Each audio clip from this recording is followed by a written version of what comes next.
Luc, chapitre 8, verset 40 au verset 9, verset 17. À son retour, Jésus fut accueilli par la foule, car tous l'attendaient. Voici qu'arriva un homme du nom de Jaïrus. Il était chef de la synagogue. Il se jeta à ses pieds et le supplia d'entrer dans sa maison, parce qu'il avait une fille unique, d'environ 12 ans, qui était mourante. Pendant que Jésus s'y rendait, la foule le serrait de tous côtés. Or, il y avait une femme qui souffrait d'hémorragie depuis 12 ans. Elle avait dépensé tout son bien chez les médecins, mais aucun n'avait pu la guérir. Elle s'approcha par derrière et toucha le bord du vêtement de Jésus. Son hémorragie s'arrêta immédiatement.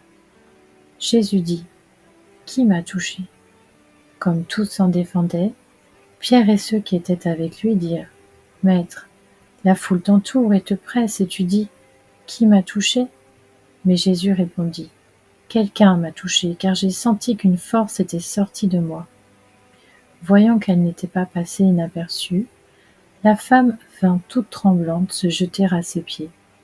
Elle déclara devant tout le peuple pourquoi elle l'avait touchée et comment elle avait été immédiatement guérie. Alors il lui dit : « Ma fille, prends courage, ta foi t'a sauvée. Pars dans la paix. » Jésus parlait encore quand quelqu'un arriva de chez le chef de la synagogue et lui dit : « Ta fille est morte, ne dérange plus le maître. » Mais Jésus, qui avait entendu, dit au chef de la synagogue : « N'aie pas peur, crois seulement, et elle sera sauvée. » Lorsqu'il fut arrivé à la maison, il ne laissa personne entrer avec lui, sauf Pierre, Jean et Jacques, ainsi que le père et la mère de l'enfant. Tous pleuraient et se lamentaient sur elle. Alors Jésus dit : « Ne pleurez pas, car elle n'est pas morte, mais elle dort. » Ils se moquaient de lui, sachant qu'elle était morte. Mais il les fit tous sortir, prit la jeune fille par la main et dit d'une voix forte : « Mon enfant, lève-toi. » Son esprit revint en elle et elle se leva immédiatement. Jésus ordonna de lui donner à manger. Les parents de la jeune fille furent remplis d'étonnement. Il leur recommanda de ne dire à personne ce qui était arrivé. Luc, chapitre 9. Jésus rassembla les 12 apôtres et leur donna puissance et autorité pour chasser tous les démons et guérir les malades. Il les envoya proclamer le royaume de Dieu et guérir les malades. « Ne prenez rien pour le voyage, leur dit-il, ni bâton, ni sac, ni pain, ni argent, et n'ayez pas 2 chemises chacun.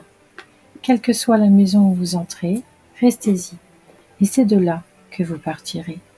Si l'on ne vous accueille pas, sortez de cette ville et secouez la poussière de vos pieds en témoignage contre eux. » Ils partirent et allèrent de village en village.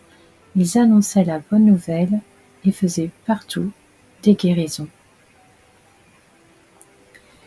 Hérode le tétrarque entendit parler de tout ce qui se passait. Il ne savait que penser, car les uns disaient que Jean était ressuscité, d'autres qu'Élie était apparu, et d'autres qu'un des prophètes d'autrefois était ressuscité. Mais Hérode disait : « J'ai fait décapiter Jean. Qui donc est cet homme à propos duquel j'entends dire de telles choses ? » Et il cherchait à le voir. À leur retour, les apôtres racontèrent à Jésus tout ce qu'ils avaient fait. Il les prit avec lui et se retira à l'écart, du côté d'une ville appelée Bethsaïda. Mais les gens l'apprirent et le suivirent. Jésus les accueillit, il leur parlait du royaume de Dieu et il guérissait ceux qui en avaient besoin. Comme le jour commençait à baisser, les 12 s'approchèrent et lui dirent : « Renvoie la foule, afin qu'elle aille dans les villages et dans les campagnes des environs pour se loger et pour trouver de quoi manger, car nous sommes ici dans un endroit désert. » Mais Jésus leur dit : « Donnez-leur vous-même à manger. » Ils répondirent : « Nous n'avons pas plus de 5 pains et 2 poissons, à moins d'aller nous-mêmes acheter des vivres pour tout ce peuple. » En effet, Il y avait environ 5000 hommes. Jésus dit à ses disciples: Faites-les asseoir par groupe de 50. C'est ce qu'ils firent, et tout le monde s'assit.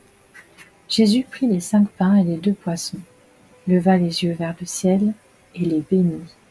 Puis il les rompit et les donna aux disciples afin qu'ils les distribuent à la foule. Tous mangèrent et furent rassasiés, et l'on emporta 12 paniers pleins des morceaux qui restaient.